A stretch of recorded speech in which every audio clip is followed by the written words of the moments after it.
अस्सलाम वालेकुम दोस्तों चैंपियंस ट्रॉफी के ओपनिंग मैच में पाकिस्तान को न्यूजीलैंड के हाथों बुरी तरह से शिकस्त का सामना करना पड़ा और पाकिस्तान के सिलेक्टर आकिब जावेद और पाकिस्तान के मैनेजमेंट बुरी तरह से बेनकाब हो गए। पाकिस्तान के सिलेक्टर आकिब जावेद को यह मालूम ही नहीं है कि पाकिस्तान के स्क्वाड के अंदर कौन से ऐसे खिलाड़ी है जिनके आने से पाकिस्तान इंडिया को भी हरा सकता है और चैंपियंस ट्रॉफी के अंदर भी अच्छा फाइट बैक दे सकता है। और इसी के ऊपर जो पाकिस्तान के साबिक खिलाड़ी है उन्होंने एक बहुत बड़ा हैरानकुन बयान सामने रख दिया। उन्होंने यही कहा कि अगर भारत को चैंपियंस ट्रॉफी के अंदर हराना है और चैंपियंस ट्रॉफी के अंदर आगे फाइट बैक करना है तो ये 3 मैच विनर खिलाड़ी जिसको शामिल करना होगा। अब वो 3 मैच विनर खिलाड़ी कौन से है, वसीम अकरम ने किसकी सिफारिश की, वो भी आपके साथ डिस्कस करूंगा इस सेगमेंट के अंदर। बड़े हैरानकुन और बड़े इंटरेस्टिंग नाम है। उसके अलावा जैसा कि चैंपियंस ट्रॉफी के स्क्वाड के अंदर पाकिस्तान का एक बहुत बड़ा हथियार साइम अयूब चैंपियंस ट्रॉफी से पहले बाहर हो गया और अब एक और बहुत बड़ा हथियार जिसके ऊपर सबकी उम्मीदें थी, फखर जमान, वो भी चैंपियंस ट्रॉफी से बाहर हो गए। फखर जमान न्यूजीलैंड के खिलाफ इंजरी के बाइस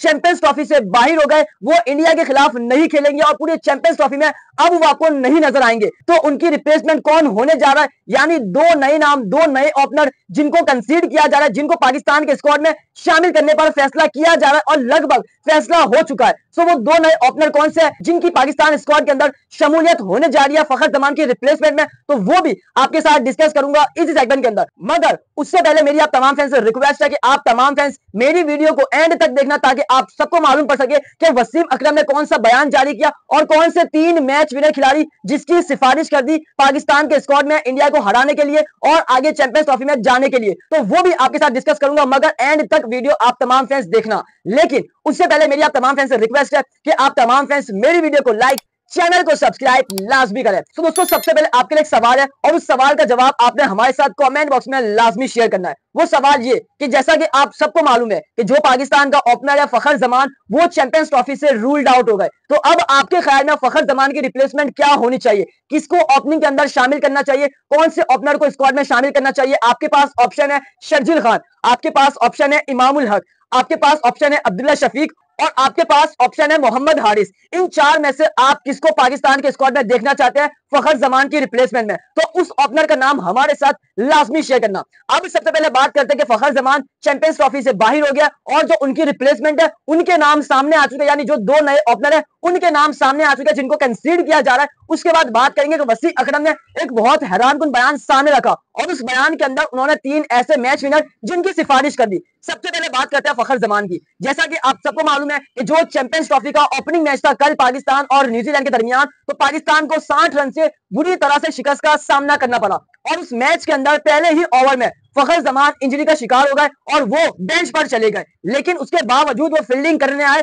और उनके साथ ज्यादती की, यानी उनके साथ ज्यादती ये कि जो उनकी इंजरी थी वो लगभग ठीक थी, अब उनको बैटिंग के लिए भेजा और उनकी इंजरी मजीद बढ़ गई। यानी फखर के साथ ये ज्यादती हुई कि उनको बैटिंग के लिए जबरदस्ती भेजा और उनकी इंजरी मजीद बढ़ गई, जिसके बायस डॉक्टर ने यह कहा कि फखर जमान को एटलीस्ट 15 दिन आराम की जरूरत है। यानी फखर जमान जो 23 तारीख को इंडिया के खिलाफ मैच खेला जाना है उससे रूल्ड आउट हो गए और जो आगे मैचेस है 27 तारीख को उससे भी फखर जमान बाहर हो गए। यानी कुल मिला के फखर जमान चैंपियंस ट्रॉफी से बाहर हो गए। अब जो फखर जमान की रिप्लेसमेंट है वो क्या होने जा रही है, वो क्या डिसाइड हुई है, कौन से 2 नए नाम जिनको कंसीड किया जा रहा है पाकिस्तान के स्क्वाड में शामिल करने पर फखर जमान की रिप्लेसमेंट में? सबसे बड़ा नाम आप स्क्रीन पर देख सकते हैं कि इमामुल हक। जैसा कि फखर जमान इंजर्ड हुए तो इमामुल हक को कंसीड किया जा रहा है। अब आपके ऊपर फैसला है कि क्या इमामुल हक को ऐड करना चाहिए। मैं कहूंगा इमामुल हक को ऐड नहीं करना चाहिए। क्यों नहीं करना चाहिए? क्योंकि फखर जमान आपको पता है कि किस तरह का प्लेयर है। क्या इमामुल हक फखर जमान जैसे आपको स्टार्ट दिला सकता है? क्या इमामुल हक फखर जमान जैसे हिटिंग लगा सकता है? नहीं लगा सकता। तो फखर जमान की जगह उसकी ही टेक्निक का प्लेयर हमें ओपनिंग के अंदर इंक्लूड करना चाहिए। लेकिन जो एक नाम आ रहा है इमामुल हक का, बट जो इमामुल हक के हवाले से अपडेट है वो ये अपडेट है कि जो दुबई के वीजे वो इमामुल हक के पास नहीं है, तो हो सकता है कि इमामुल हक को ना लेकर जाया जाए। लेकिन पीसीबी इस बारे में कोशिश कर रहे हैं कि उनके वीजे लग जाए, तो क्योंकि एक नाम इमामुल हक जिसका कंफर्म फैसला हो चुका है कि ये रिप्लेसमेंट होने जा रही है फखर जमान के साथ, और अगर इमामुल हक के वीजे नहीं लगते हैं तो एक और नाम सामने आ रहा है, यानी दूसरा ओपनर जिसको कंसीड किया जाने का इम्कान है। अब वो नाम आ रहा है मोहम्मद हारिस का और हुरैरा का, क्योंकि अभी जो पाकिस्तान शायद के वर्ल्ड कप मैच थे उसके अंदर हुरैरा ने भी शानदार बैटिंग की, लेकिन हुरैरा अभी यंगस्टर है, बट मोहम्मद हारिस के पास टैलेंट है और मोहम्मद हारिस ने भी शानदार बैटिंग की, जिसकी बदौलत मोहम्मद हारिस को भी कंसीड किया जा रहा है। यानी जो फखर जमान की रिप्लेसमेंट है वो सबसे टॉपर इमाम उल हक है और उसके बाद मोहम्मद हारिस है। तो आपके ख्याल में इमाम उल हक या मोहम्मद हारिस किसको ओपनिंग के अंदर ऐड करना चाहिए, किसको स्क्वाड में शामिल करना चाहिए, ये आप पर फैसला है। आपने राय हमारे साथ जरूर शेयर करनी है।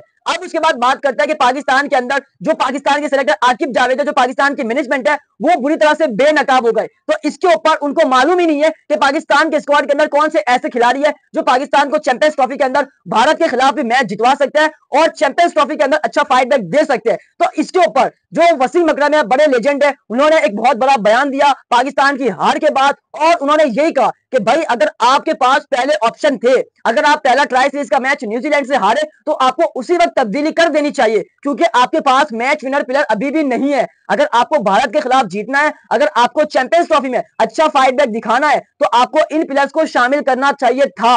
अब वो प्लेयर्स कौन से हैं जिसके अंदर एक से दो नाम है वो शामिल अभी भी हो सकते हैं, ये वसीम अकरम कह रहे हैं। वसीम अकरम ने सबसे बड़ा नाम लिया कि भाई आपके पास फखर जमान भी इंजर्ड हो गए, आपके पास साइम अयूब भी नहीं है, हम कह के थक गए कि भाई आपके पास ऐसा ओपनर होना चाहिए जो साइम की कमी महसूस होने ना दे। अब आपके पास फखर जमान नहीं है, अब आपके पास साइम अयूब नहीं है, तो आप कौन से ओपनर को शामिल करोगे? क्या इमाम उल हक उस प्लान का नहीं है? तो आपको शर्जील खान की वापसी कर देनी चाहिए। यानी जो वसीम अकरम है एक नाम ले रहे हैं शर्जील खान का, और बिल्कुल ये शर्जील खान का नाम ठीक ले रहे हैं, क्योंकि इमाम उल हक उस कैटेगरी का नहीं है जिस तरह साइम और फखर हुआ करते थे। तो एक नाम वसीम अकरम का है और इस नाम को मैं 100% एग्री करता हूं। उसके बाद वसीम अकरम ये कहते हैं कि भाई आप देख लो आज जो इंडिया के खिलाफ बांग्लादेश के अगेंस्ट मैच हो रहा है उसमें अभी इंडिया के स्पिनर्स छाए हुए हैं। अक्षर पटेल ने हैट्रिक चांस मिस कर दिया, वरना उनकी हैट्रिक हो जाती, तो वहां पर स्पिनर की मदद पड़ेगी। आप एक स्पिनर के साथ गए प्रॉपर अबरार, आपको एक और स्पिनर के साथ जाना चाहिए था और वो नाम है सुफियान मुकीम, मगर आप उसके साथ नहीं गए। अगर उसके साथ नहीं गए, वो यंगस्टर है, तो आपको फिर शादाब के साथ जाना चाहिए या फिर उसामा मीर। तो दूसरा नाम वसीम अकरम ने